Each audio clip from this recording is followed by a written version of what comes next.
So I have the unenviable task here of trying to be a teacher of the poetry of the prologue of the Gospel of John in 1 hour. Of course, the 100 hours is not adequate for it. So you forgive me if there are going to be many, many things that I simply don't get to. But please, if there is something like that you really want to know about what I would say, but ask questions afterwards. I'm going to begin with the beginning. In the beginning was the Word, and the Word was with God, and the Word was God. Now, one of the premises of my book, In the Beginning Was the Word, an annotated reading of the Gospel of John, is that John is thinking in and writing in poetic terms. Okay, in fact, sometimes in poetic forms, but he's writing in a language that's not his mother tongue, right? He is composing in Greek, which is probably his third language after Aramaic, his mother tongue, and Hebrew, which would have been to Aramaic rather as Latin is to Italian. So Greek is third language. And when you compose in a language that is your third language, there are certain characteristics that the vocabulary, the breadth of vocabulary is not going to be there. Okay, and you're going to rely upon repetition. Good deal. You can imagine yourself trying to be, as I said in my book, a preacher whose native tongue is English, speaking in French, your third language, to a congregation in Haiti who speak French. The kinds of habits that show up are those that show up in the Gospel of John. And yet, despite that, this is, to my mind, the most poetic of all of the works of the New Testament, perhaps the most poetic, other than the Psalms, of all of the books of the Bible as a whole. Okay, and I think this is because John has meditated very deeply upon mysteries, and the mysteries are the ultimate ones, and he is not pretending to have solved them. They're impossible to solve. They're to be contemplated and treasured, meditated upon, loved so that they will shed light upon one another. But this causes him constantly to revisit the same mysteries, the same words that for him are charged with mystery, to go back to them again and again. It's a kind of narrative that I think he picked up from our Lord himself, because you see Jesus doing this kind of thing in the other Gospels. Judge not lest you be judged, for with what judgment, condemn not lest you be condemned, for with what judgment you judge, so he goes back to the word judgment, so shall you be judged. And with what measure you measure, so shall it be measured out to you. Why do you say to your brother, let me take the speck out of your eye, when there is a plank in your own eye? A hypocrite. You see that Jesus is, his method of preaching is constantly to revisit the same terms that he has used. This is quite memorable, and sometimes I believe that Jesus is actually delivering a Semitic poem, an Aramaic poem. The Lord's Prayer is a poem. Okay, it makes it really easy for the hearers to keep these things in mind. Okay, to get them by heart, and this habit John seems to have picked up. Okay, if I read to you the prologue and ask you to think how many times and how many ways John is revisiting a word that he has used. Okay, but not until he has used another word. And then he's just weaving them back and forth, all throughout. It leaps out at you. It is like a fingerprint here. Nobody else in the New Testament, other than Jesus and his sayings, does this, unless it's the author of the book of Revelation. And that's very suggestive, okay, for people who say that John did not write that. But listen to it now. I'm going to go through it slowly just to show you that this is happening. And then we're going to get to the first verse. In the beginning was the Word. The first verse itself does it.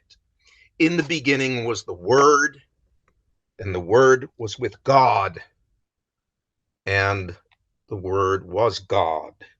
The same was in the beginning with God. All things were made by him, and without him was not anything made that was made. In him was life, and life was the light of men. And the light shineth in the darkness, and the darkness comprehended it not.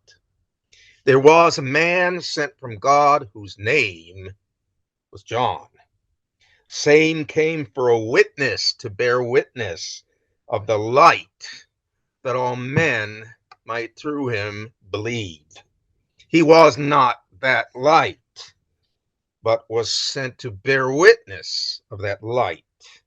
That was the true light, which lighteth every man that cometh into the world. He was in the world, and the world was made by him, and the world knew him not. He came unto his own, and his own received him not. But as many as received him, to them gave he power to become sons of God, to them that believe in his name, which were born not of blood, nor the will of the flesh, nor the will of man, but of God. And the Word was made flesh and dwelt among us. And we beheld his glory. Glory is of the only begotten of the Father, full of grace and truth. John bore witness of him and cried, saying, This was he of whom I spake. He that cometh after me is preferred before me, for he was before me. And of his fullness we have all received grace for grace. For the law was given by Moses, but grace and truth from Jesus Christ. No man hath seen God at any time. The only begotten Son, which is in the bosom of the Father, he hath caused him to appear before us. He has made him manifest to us. Now, I would say that there are about a good 20 motifs, words, images, same words, same images, that are being played upon in that whole prologue again and again and again and again. And they are interwoven, and that this is quite deliberate on John's part. It is his echo of what you will find Jesus doing in the Sermon on the Mount, in those passages in the Sermon on the Mount. It's the same sort of thing. Okay. I think that this kind of thing is almost impossible to imitate. All right. And we don't find it elsewhere in the New Testament. I think too, and I say so that that it is appropriate, because what John is trying to get at here is the mystery of the relationship between the Father and the Son. Ultimately, it is the mystery of the Trinity itself. How can the Father and the Son, who is begotten of the Father, be one, right? If the Son is but a creature, then first comes the Father, then comes the Son. But if the Son is equal with the Father, then the Son is begotten by the Father, but is also with the Father in the beginning.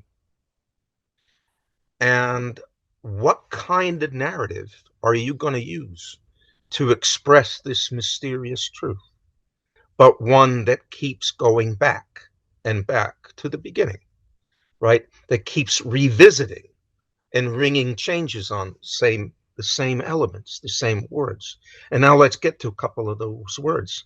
In the beginning. Okay. Now, in English, beginning suggests the first in a series of things in time, and doesn't suggest more than that, right? Sometimes I would have to remind my students, years, I had to remind them, look, when Scripture talks about the beginning, it's not talking about the first domino in a series of dominoes. You click the first domino and all the others fall. That's not what we mean when we say in the beginning. And it's not what the Greeks understood by it either, nor the Hebrews. Okay, the Greek word that John uses is arche. And it is the word, as he well knew, that the Septuagint translators of the Old Testament into Greek, maybe these were Jewish translators of the Old Testament into Greek, because the Jews had gotten spread all over the Greek world, and a lot of them that spoke Greek as their mother tongue. So they needed to have scriptures translated into Greek. Well, those translators rendered in the beginning, God created the heavens and the earth, in the beginning as in arche. Okay, it's the same words that John uses here. Now, if we think as poets think, okay, then as soon as we write down in arche, okay, we've got to assume that everybody looking at this is hearing the words of Genesis. There's no doubt about that. Okay. It's deliberate to bring all of that into play.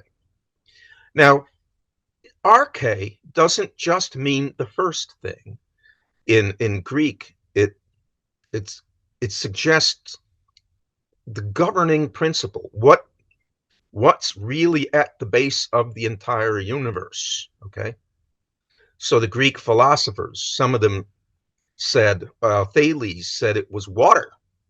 He didn't mean that first there was water and then there was universe. He meant water is the fundamental stuff of all of the universe, because it can be solid, liquid, or gaseous, right? It's got to be water. Others said other things, okay? And the early Christians were quite aware that the Greek philosophers said that the arche of the universe was water or fire or atoms or number or whatever, okay? The Jews, when they wrote in the beginning God created the heavens and the earth, that was really they understood that would distinguish them pretty sharply from Greek philosophers. Okay, the governing principle of the universe is in Genesis God's free creative act. God said, "Let there be light," and there was light. Okay. Now, is it possible to go behind creation itself? The Greeks would have, to a Greek, that wouldn't even made any sense. Okay, the question makes no sense. To the Jew, it might make sense, but it would be blasphemous to try. All right. In the beginning, God made the heavens and the earth. If you ask, what did God exist before he made the heavens and the earth? They would, of course, said yes. But if you then said, well, can we say anything about before the heavens and the earth? They would say, no. But John here this is the beginning before the beginning. And I'm not talking about time here. I'm talking about being, okay? In the beginning, as the fundamental reality of all that exists, okay? In the beginning was the Word. And the Word was before the face of God. And God was that Word. In the beginning was the Word. And the Word was facing God. The Word was in God's presence. before the face of God. That's how the Hebrews would have put it, before the face of. Very powerful. And God was the Word, right? Um, uh, that's astonishing. What can you possibly mean? And uh, we can, I think, be led astray if we start thinking, well, logos there describes the order of the world. It's a logical order. There's a pattern and a wisdom to everything. I think we're going to be led down the garden path there, because it takes us into abstraction rather than into the person of Christ. Okay, we don't want to go that route. And if we think of the Hebrew, the Aramaic, Semitic that is underneath here, right? And John thinks in Aramaic and writes in his third language, Greek. We might say that in the beginning was the speaking. Okay, very powerful in Hebrew. The word for word suggests an utterance, not something that you just put down on paper. Okay, it's not an abstract thing. The word of the Lord comes to the prophets. Right? The Ten Commandments are known to the Jews not as the Ten Commandments, but as the 10 words. That is the 10 utterances, the 10 speeches, 10 speakings. Okay. There's a verbal force that we kind of miss in logos, and we totally miss in the English word. We have nothing else to translate with. We're stuck with it. But when you think of a word, you don't think of an action. But the Hebrew damar, you are thinking of an action. You are thinking of somebody speaking to somebody else. It's an utterance. And since there is no prophet here for God to speak to, nor even any created thing, we have here the mystery of God speaking, not to himself, like, an old lady with cats, but God the Father speaking, the Son, who is his utterance, co-eternal with him, who is in his presence, that is, stands before him face to face. This is an utterance of love, and then we can go Trinitarian by saying that the love itself, proceeding from the Father and the Son, is itself a person in the Holy Spirit. Okay, so in the beginning was the speaking, and this was a speaking not in time, but eternal speaking. And the speaking was before the face of God, and God was the speaking. That was in the arche, before the face of God. Right? They are distinct, Father and Son, but they are equally God. This is, of course, mind-blowing. All right. All things. Now, I'm going to try to bring out some Greek here, because, again, I'm going to translate it into English. It loses some things. We have all things were made through him, and that, we're stuck with that. The Greek is a more basic verb even than to make. It's to happen, to come to pass, to be born, to be generated, to be begotten. Suppose I translate it this way: all things through him came to be. Okay, egeneto, and anybody hearing that verb there, okay, and thinking like a poet would think, Genesis, because that's what you call that first book of the Bible. It's the book of how all things came to be, came into existence. Okay. Through him all things came to be, and without him there came to be nothing that came to be. Okay.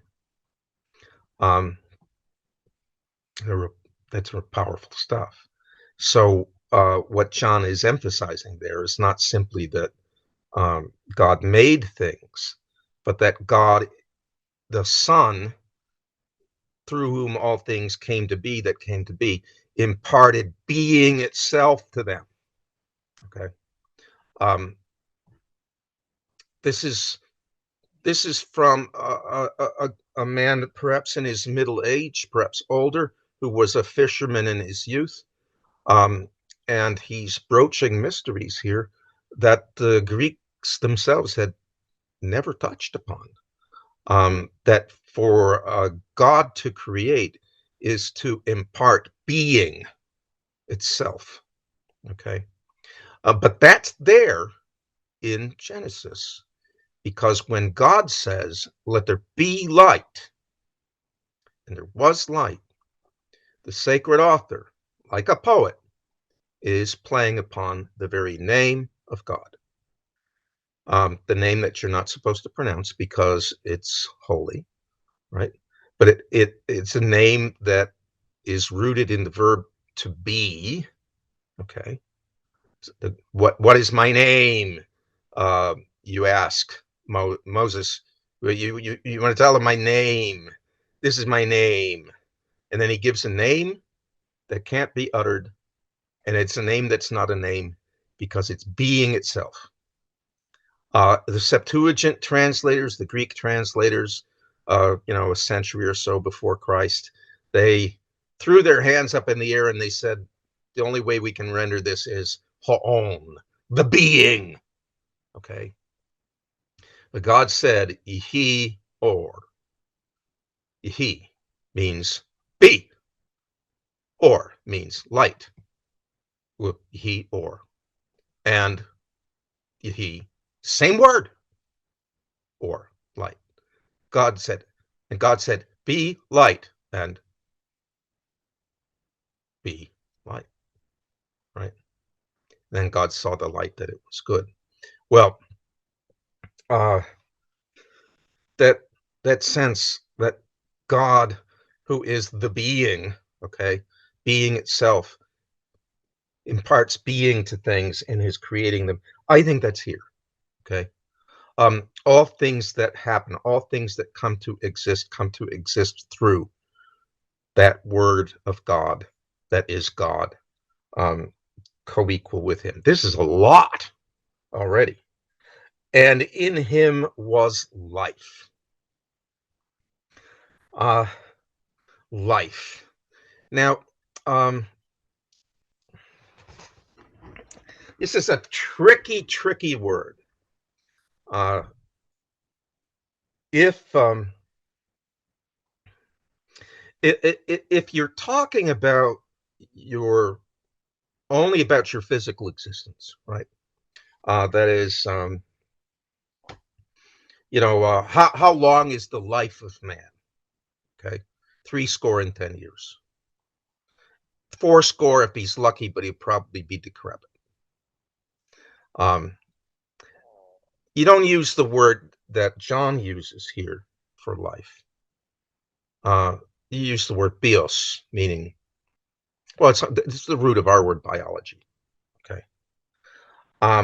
If you are going to describe the events in somebody's life, like, first he was born and then he went to Harvard and he lost his reason and his faith at Harvard and he became one of the stupidest people in the country. Therefore, it made him very rich until he met a holy man who brought him wisdom again. And right, I mean, if you're telling that story, you're telling a bios. Okay, it's a biography. But life here means something beyond that. It's Zoe. Okay, Z-O-E, Zoe. We too don't we say that that person who may be breathing and walking around and talking is not really alive, right? is a person is dead inside. We're not talking about Bios. We're not saying he's a zombie. We're just saying that some principle of true life is lacking in it. Okay. Well, that's the Zoe. That's the life that Jesus promises throughout this Gospel of John to give to people. It's not Bios, Zoe. Now, that does mean that the flesh is not important, as we're going to see. The flesh is crucial. But it does mean that we're certainly not talking about a prolongation of your biography. When God says, when Jesus said, I will give you life and life in abundance, he's not saying you're going to live to be 95. You can get life and life in abundance and die tomorrow. It's a different thing, qualitatively different. In him was life, and the life was the light of men. And don't think it's accidental, okay, that John has used the word light. Okay. John will say in his first letter, God is light, right? And in him there is no darkness. Now, he does not mean God is sunlight or moonlight. That light, the created light, that light, very beautiful, may be the first of created things, but it's still just a creature, okay? By comparison with God, it has no existence at all. By comparison with God, it's darkness, just as everything else that is created is. It depends upon God for its very being. This is the uncreated light. This is the light that is God himself. In him was light. And this light was the life, Zoe, not Bios, of men. Now, you got to understand, some of what I'm doing here is going to sound a little bit awkward because I'm trying to get at some of the emphases that we see in the Greek. But the translation that we've got to put up with at Mass is dreadful. Okay, here's a dreadful case, right? They didn't want to say man because if you say man in a large congregation, a bunch of people are going to break out into hives because you use the word man to describe generally the human race, men, women, children, and so forth. Somebody will break out in hives, they go to anaphylactic shock, you have to call the ambulance, and it's just not worth the trouble. So you say the human race. But I'm sorry, the human race doesn't cut it here, okay? Can't, because the word man is crucial, right? It's not just the human race that we're talking about. When Jesus says that he is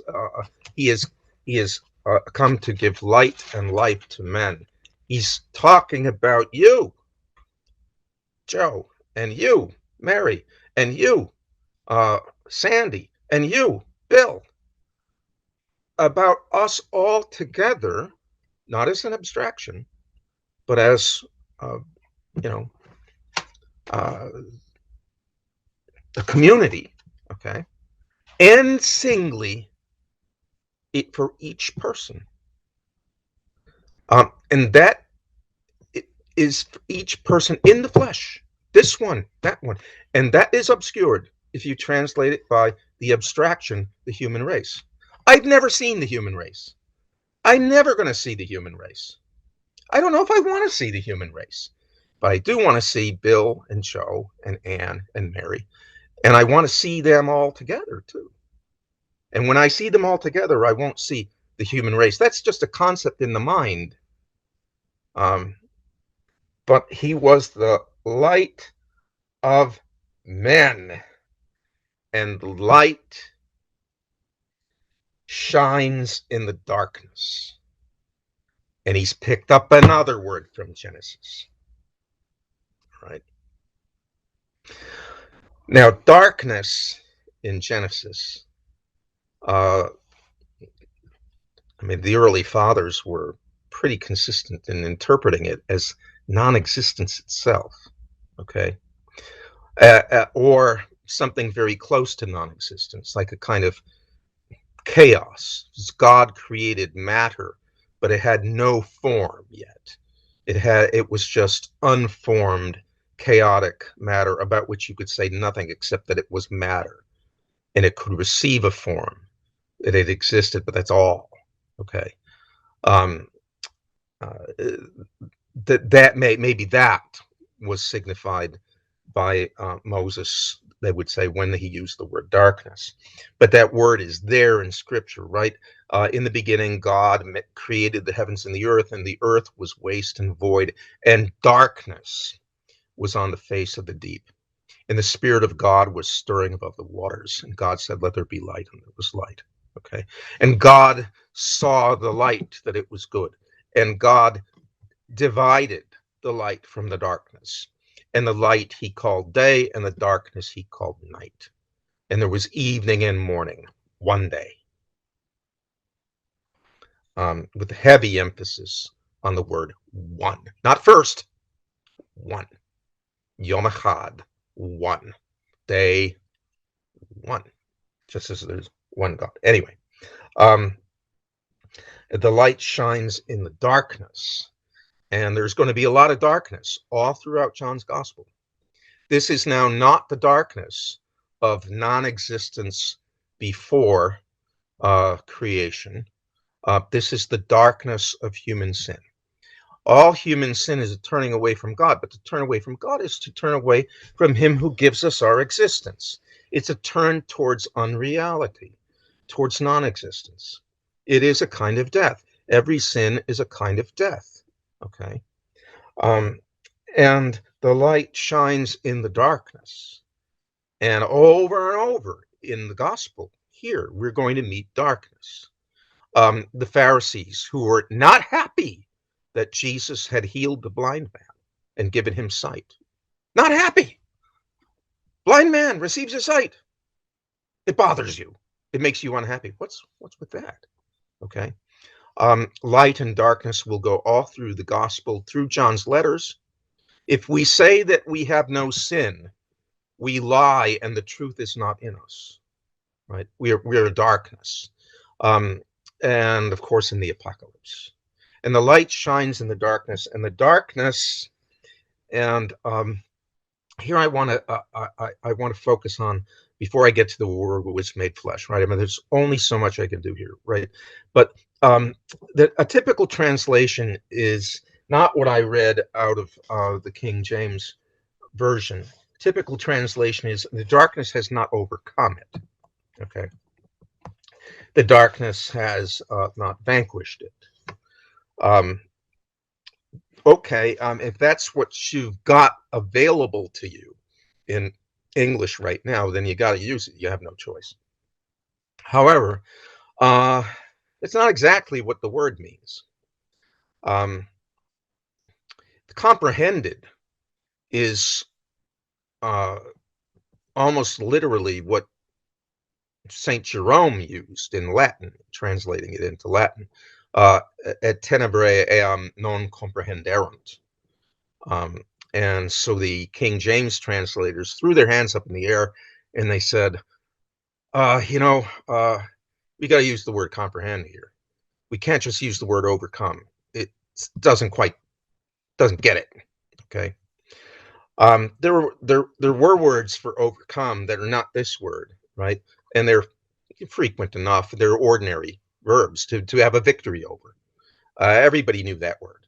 Okay. Just as if you were speaking English as a second or third language, you would know the word win. Okay. It's a simple word. Well, the word Nike in Greek is all over the place, victory. That the form of that word is not here. Okay. This word has to do with grabbing hold of something from both ends and dominating it that way. And that's literally what's behind why Jerome translated as comprehenderunt, because that's what that word means. You grab something all the way around, right? You've got it at both ends. You are bigger and more powerful than it. You have seized it and you control it. And that's figuratively what we talk about when we say we comprehend something. We are not just saying, oh, yeah, I mean, I kind of get that. That's not comprehension. Comprehension means you've got it. You've got it from the beginning, the end, you've got the whole thing. You've got it at both ends. And that's what the darkness cannot do. Okay. It cannot grab the light at both ends to dominate the light. It can't do it. And perhaps there's even here the sense that it can't understand it. Okay. But it can't grab hold of it. Can't seize it at both ends. It's going to be important because forms of that same word are going to be used throughout the rest of the prologue of grabbing hold of something. Okay. He came unto his own, and his own did not grab hold of him, not comprehend, but apprehend, to grab hold of. Okay. It's a form of the same verb that's used here. His own people did not grab hold of him, did not take hold of him. And then John says almost immediately, but as many as did take hold of him. His own people didn't take hold of him, but as many as did take hold of him. He gave power to become children of God, who were born, who came to existence. Same verb, form the same verb, who were born, who came to be, who came into existence, who were born not of blood, nor the will of man, nor the will of flesh, but of God, and the word was made flesh, and so on. Okay. This is how this whole prologue works. I mean, there's so much here. I'll give you one more thing before I get to the and the word was made flesh. So after he has said this mighty thing, and the darkness was not able to seize hold of it, okay, on both ends, he retreats a little bit and gives us something perhaps easier for us to understand. But then he doesn't stay there. He goes back, right? Egeneto anthropos. And it came to pass that there was a man. You see that verb again. It came to pass, it came to be. Came to be that there was a man. There was a man. And it's man, and that's why you want, among other things, it's why you want. And he was the light, and this life was the light of men, right? And now you get the same word in nominative singular. There was man, or it came to pass that there was a man. Came to be a man who was sent from God, whose name was John. Okay. Now, your lectionary translators of the New American Bible translators say a man named John was sent by God. And that's terrible because it makes it seem like an ordinary thing, and it removes all the emphasis. And John really does want the emphasis on that name John. I am persuaded of it. There was a man, came to pass, it came to be a man sent from God whose name was John. Boom. Whose name was Yohanan. Not a common name in Hebrew scripture, but an important name. The two people in the Old Testament named Yohanan, one was bad, the other was Hananiah is the same name, only with the Hanan first and the Yah second, rather than the Yah first and the Hanan second. And that too is not a promising name in the Old Testament. You have a false prophet whose name is Hananiah. So when they ask Zachary, why are you naming him Yohanan? I mean, it's a good question to ask, right? I mean, why are you naming the boy Adolf? It's not quite that bad, but it's on that order, right? Unless it was a family name, why are you naming him that? Okay. But Zechariah insisted that his name is Yohanan.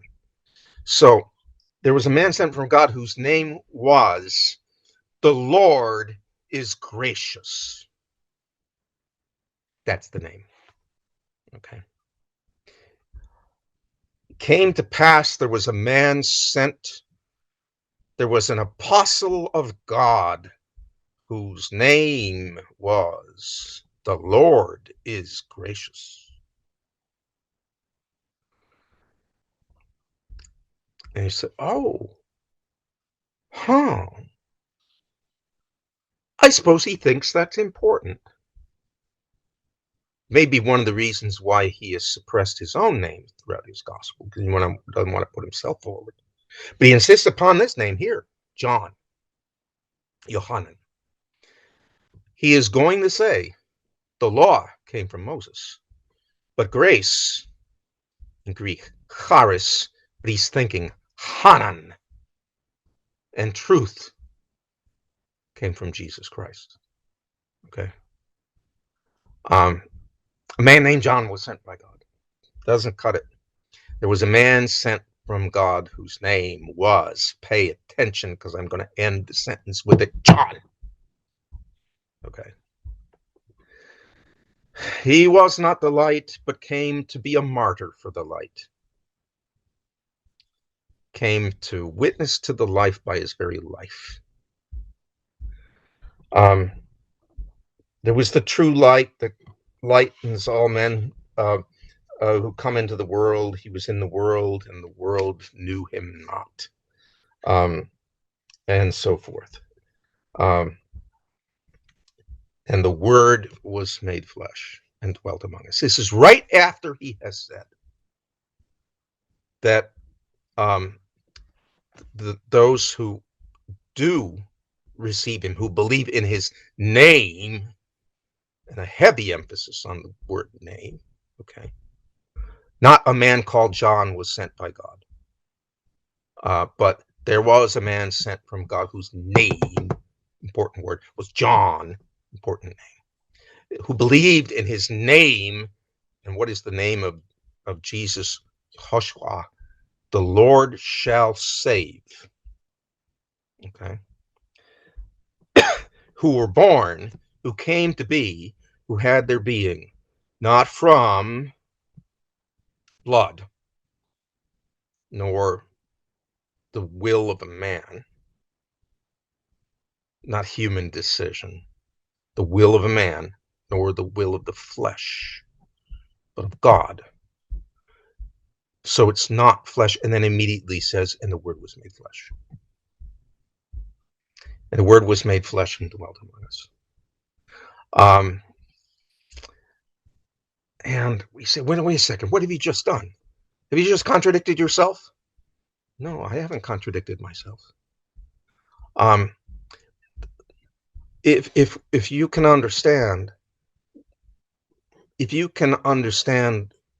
what it means for God to create anything at all, what does not have existence, to give it being, because he himself is being. If you understand that, then you understand that what I am describing here is of the same character, only grander, more splendid. That God should create anything at all is splendid. But now that to recreate the world, that is to bring light into the darkness of men's hearts, he would not only create something fleshly, but be enfleshed himself.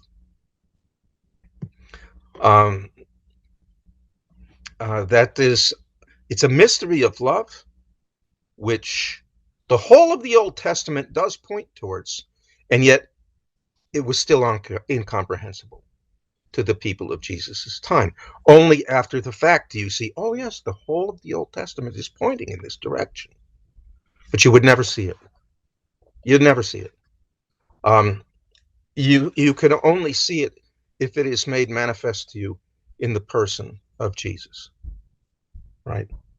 And the Word was made flesh, and he pitched his tabernacle among us. He pitched his tent among us. And you may think of the tent of the flesh of the body. You may think of the tent of the womb of Mary, the mother, right, who dwelt with John after the crucifixion. Woman, behold your son, behold your mother. The, the tiny dwelling place, tiny little tabernacle in which the glory of God dwelt, hidden from the world in the darkness of the womb, not hidden completely from Mary nor even from Elizabeth and John, who leapt in Elizabeth's womb. Okay, and the Word was made flesh and dwelt among us. At which point, everybody in the church in the old days would genuflect. Right. This is the greatest mystery of our faith. It's the final mystery of the whole Divine Comedy, beyond even the Trinity, that the Word was made flesh and dwelt among us. Anyway, Peter has said that we've got an hour, and I'm a little bit. I want to make sure that there's some time for questions, so I think I should shut up here. You can take the extra time, Doctor. If you want a few more minutes, we're all yours. Well, I think I better stop here, because how do you go beyond and the Word was made flesh and dwelt? You understand, by the way, you understand that if Christ is a creature, even if he is the supreme of all creatures, then we do not say the Word was made flesh and dwelt among us. It may seem like a little bit of a hairline crack between saying he is the co-eternal Son, co-equal with the Father, and saying, no, he is the first of all creatures in glory and honor and sits at the right hand of the Father. Between those two, it would seem like a hairline crack. It's an abyss that's as wide as is possible to be. It divides God from a being, even the highest of beings. And that is why the early Christians fought so fiercely over it. As soon as you lose, and the Word was made flesh and dwelt among you, you lose that. Okay. It's only a few generations later in modern times that you really cease to believe in God at all. And you demote Jesus to being a really good teacher,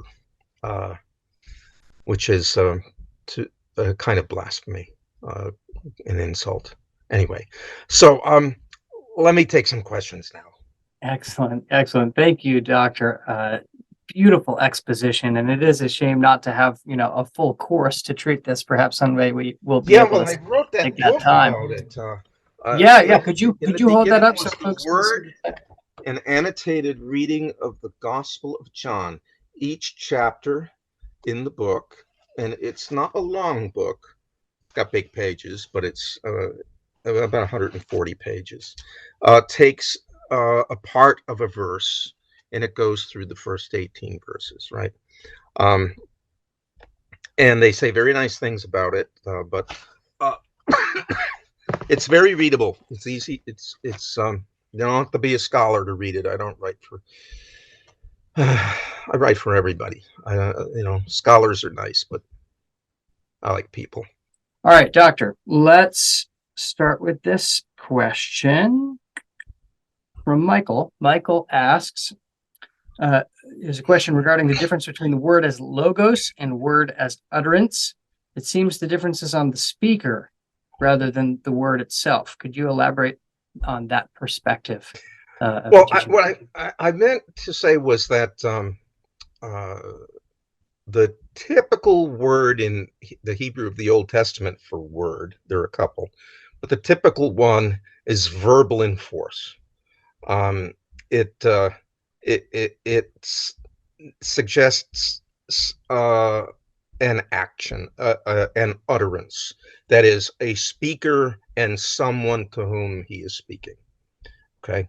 Hence, the thought of the Ten Commandments is the 10 words. Or the word of the Lord came to me, and this is a typical way in which Isaiah, for instance, will introduce a prophecy. Okay. That there's it's a thing that happened. Okay. It's not just something that's written down and delivered. It's an event. And that sense is amplified, or it's maybe raised to an infinite degree, when we consider here now that the utterance itself is God. Okay. Not just the speaker, but that which is spoken is God. Okay. The Father is God, and his utterance is before him, not as an abstraction, but as the co-equal and co-eternal Son, uttered by him. His word. The Son is the word of the Father, the utterance of the Father, the uttering, but the Son, this utterance, is in fact himself God. So I don't know if that answers the question. That's great. That's great. Yeah. Let's on the notion of the word. This next question written in here: even if Saint John wasn't a Greek philosopher himself, do you think he did intend to refer to the philosophical tradition bound up in the term logos? I don't know. Uh, uh, I don't know. He certainly would have, hanging around Patmos and Ephesus and such places. He would have encountered that philosophical use of the word logos. Whether he was aware of Philo of Alexandria, who really used it, Philo the Jewish philosopher, who really tried to incorporate the Greek idea of logos into Jewish thought. That I don't know. I don't think that John was trying to reconcile the revelation that he had with Greek thought. I think he was. I don't detect any interest in him that way.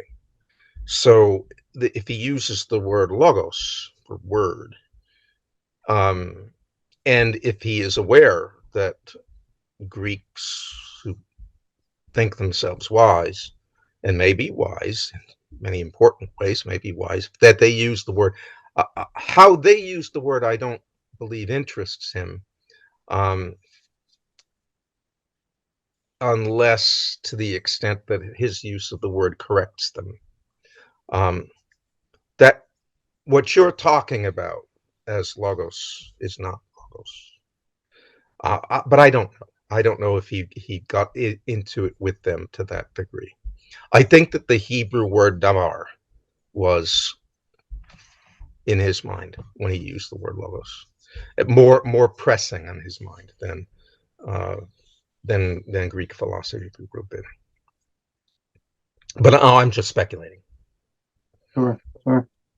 Okay, excellent. Cecilia writes, asking, as she recalls from a long time ago, she heard it translated, "The darkness grasped it not." Yeah. Is that a word that conveys both grabbing and comprehending? And is grabbing hold of something, she writes, is that supposed to be defeating it or embracing it? What's the notion here?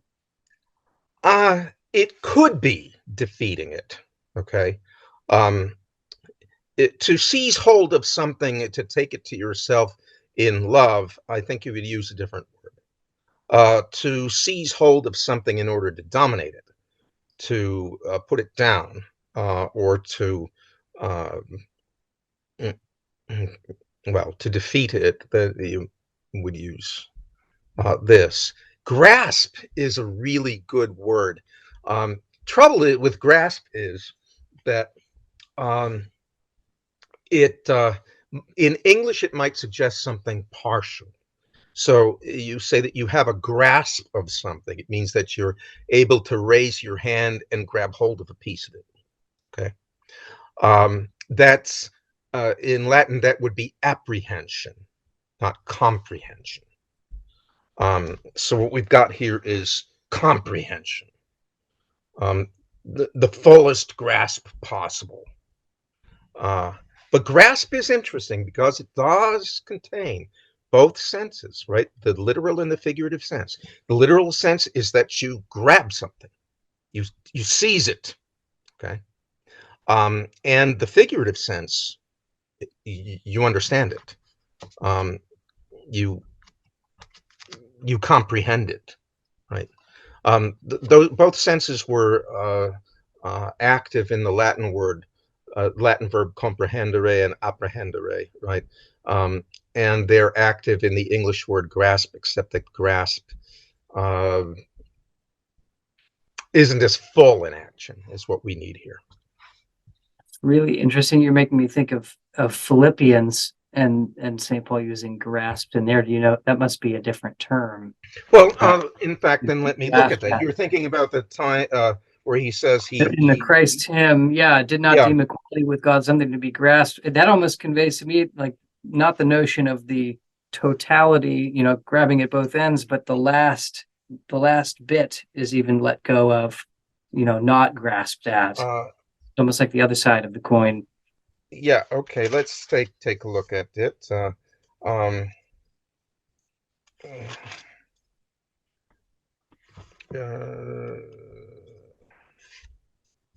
Because that's another theme that runs through John's gospel too, but a different one of Christ's emptying himself.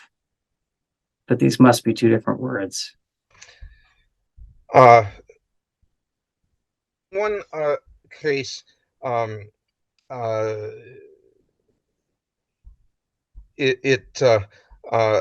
form of the word to grasp is used for his taking on the form of a slave. Okay. There it's labon. It's the form of a slave. For the other,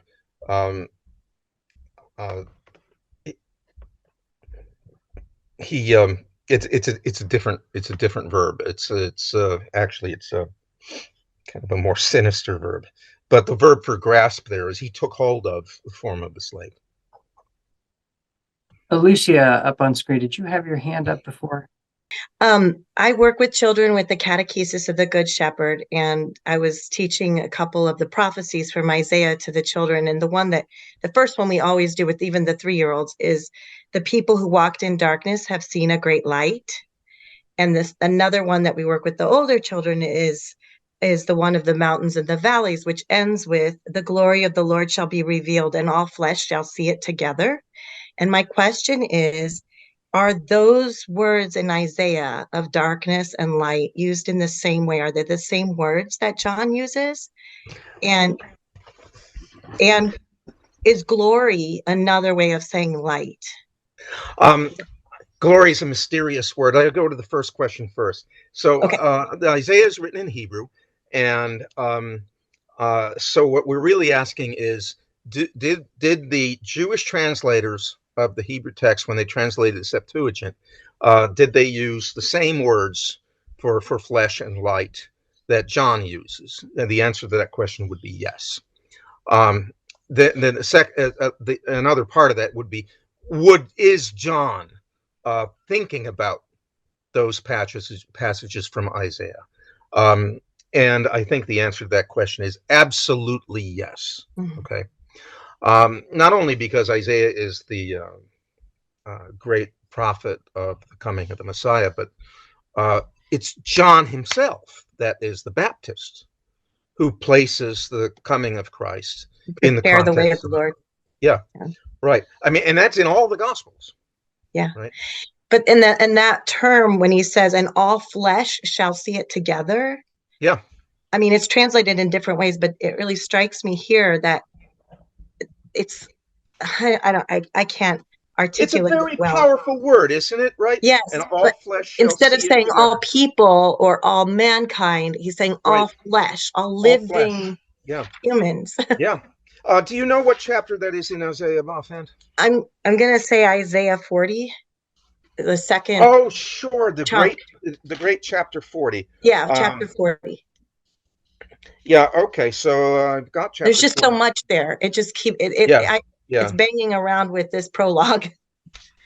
Right. It's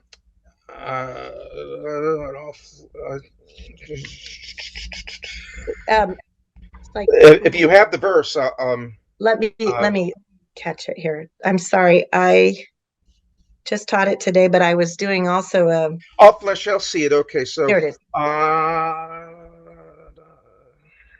Yeah. Okay. Kai opsatai pasa sarx. Yeah, sarx, flesh. Yes.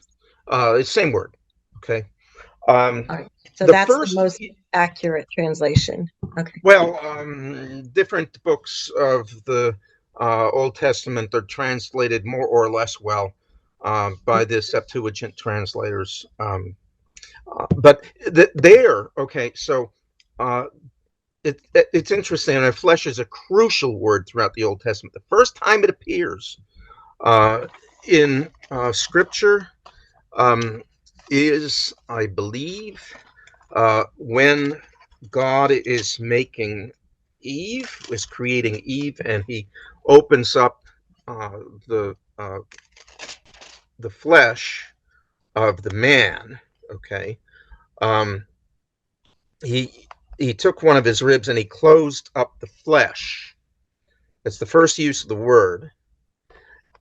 And the rib, and he made it to a woman and brought her to the man. And the first really striking use of the word is in the voice of Adam. All right. So this is the first thing. At last. Right. This is not the first thing that Adam has said. This is the first thing that is reported to us. Okay. Because he's already named the beasts. He's given them the names. And that's a crucial thing. But now he's presented with Eve, and now we hear Adam's words, the first words of human being that are given to us in Scripture. And he says, this is now bone of my bones and flesh of my flesh. She shall be called woman because she was taken out of man. Therefore shall a man leave his father and his mother and cleave unto his wife, and they shall be vasar echad, flesh one. And that echoes the creation of the light in the first day. And there was evening and there was morning, Yom Echad, day one. And they shall be Lashar Echad, flesh one. And it's a really important word because that's crucial to the whole Jewish religion, right? Hear, O Israel, the Lord your God, Echad, one. And that's why you shall love the Lord your God with all your heart and soul and mind and strength.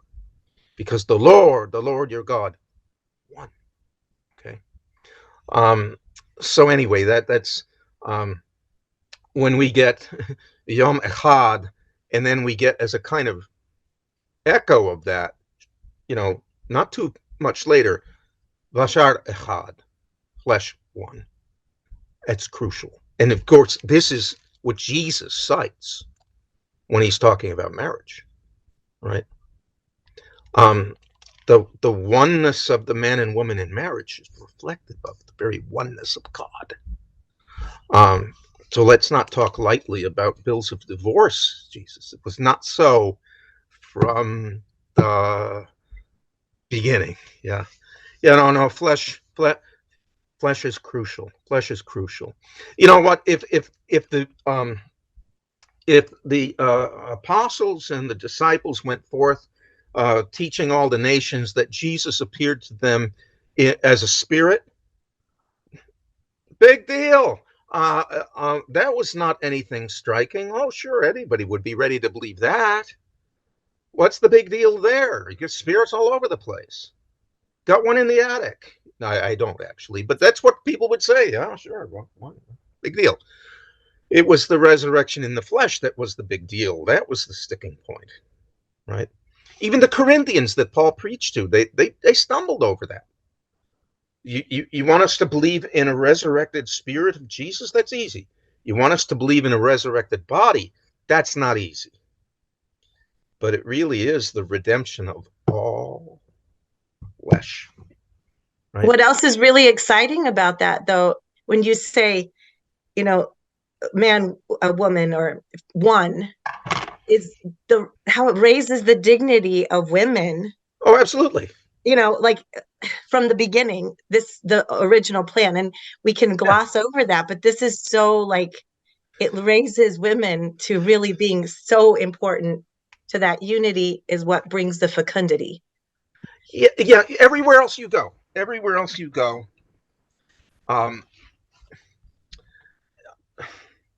when the Iroquois defeated the Delaware Indians, and they basically cut them to pieces, and they dominated them, right?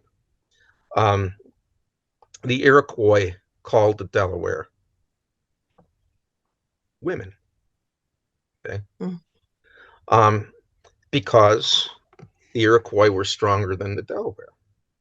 The Delaware were beaten badly. Everywhere else in the world, you get the obvious comparison. The guy over there is bigger than that girl over here. Women are softer. They're not physically as a group as strong as men. I mean, any woman who has raised a healthy teenage boy understands this, right? I don't know. I was a late bloomer, so I probably wasn't stronger than my mother until I was around 13. But with other boys, it happens at age 11. So, and I'm everywhere else. The obvious thing to say is, well, they're women. That's not here. This is bone of my bone and flesh of my flesh, and they shall be flesh one. And a one is so important because it reflects the onlyness, the oneness of God. And this is a great mystery. Yeah. Christ in his church. Yeah. That's right. And, and it's so kind of wearisome to me. I don't want to watch women pretend to be football players. Half the time, I don't want to watch men pretend to be football players because the game has gotten out of hand. But what's the point of that?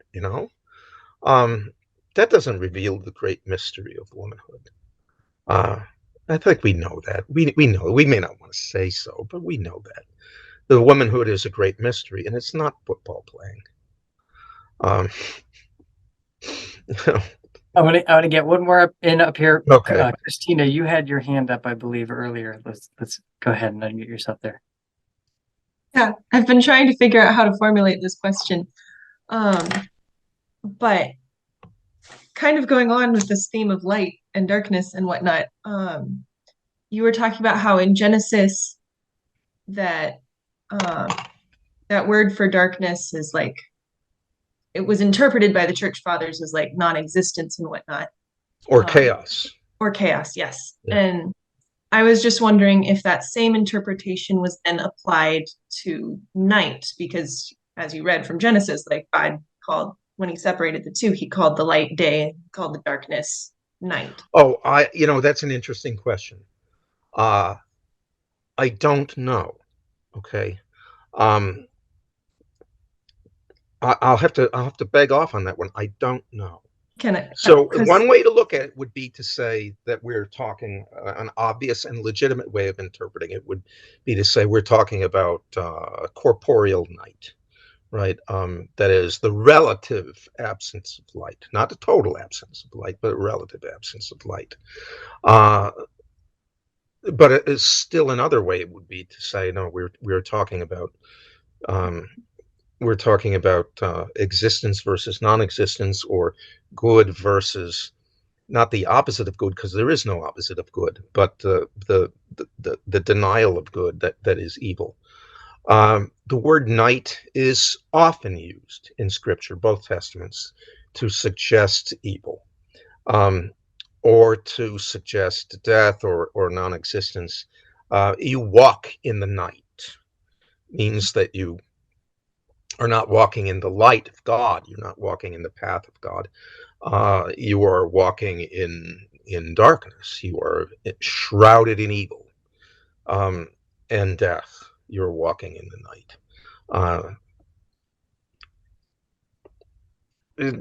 I'd have to think about that more. Okay. Certainly, night is an important motif in the Gospel of John, right? Work while it is yet day. I think that's in John.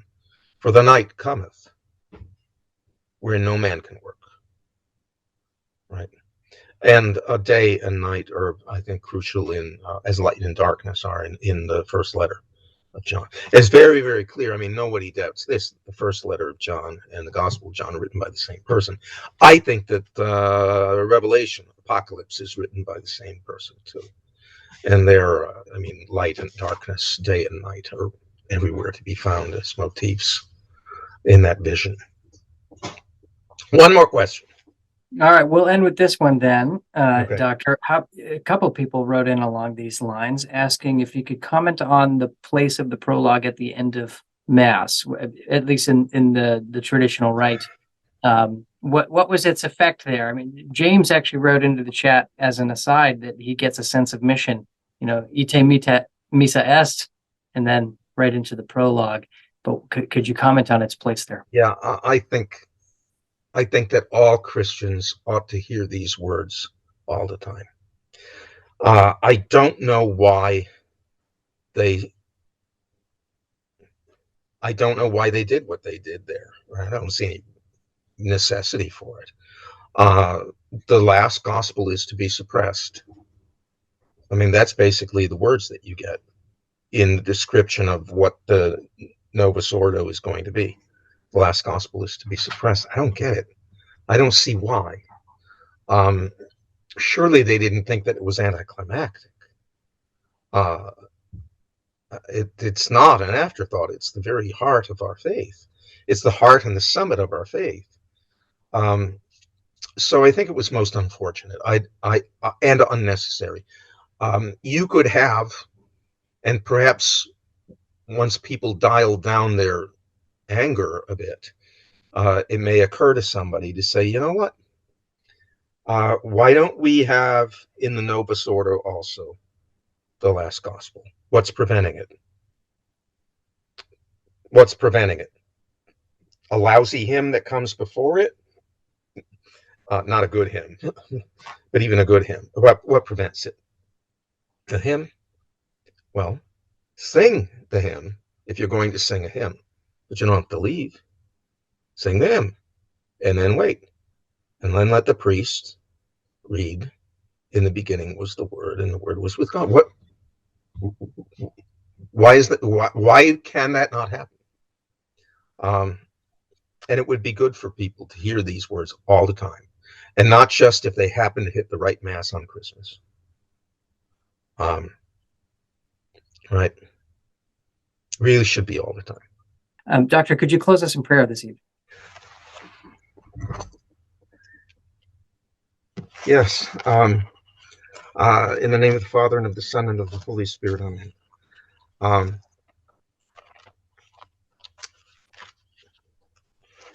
I will pray the psalm that I think ought to be associated with first chapter of Genesis and the first chapter of John. O Lord, our Lord, how excellent is thy name in all the earth, who set thy glory above the heavens. Out of the mouths of babes and sucklings hast thou ordained strength because of thine enemies, that thou mightst still the enemy and the avenger. When I consider the heavens, the work of thy fingers, the moon and the stars which thou hast ordained, what is man, that thou art mindful of him, and the Son of Man, that thou visitest him? For thou hast made him a little lower than the angels, and hast crowned him with glory and honor, Amazed him to have dominion over the works of thy hands. Thus put all things under his feet. All sheep and oxen, yea, and the beasts of the field, birds of the air, fish of the sea, and whatever passeth through the paths of the seas, O Lord, our Lord, how excellent is thy name in all the earth. And may all of us, O Lord, as we look forward to the coming in the flesh, the appearance in the flesh of our Lord, may we all, by our Lord Jesus, be made worthy of this exalted place that you have set us in. In Jesus' name, amen. In the name of the Father, and of the Son, and of the Holy Spirit. Amen.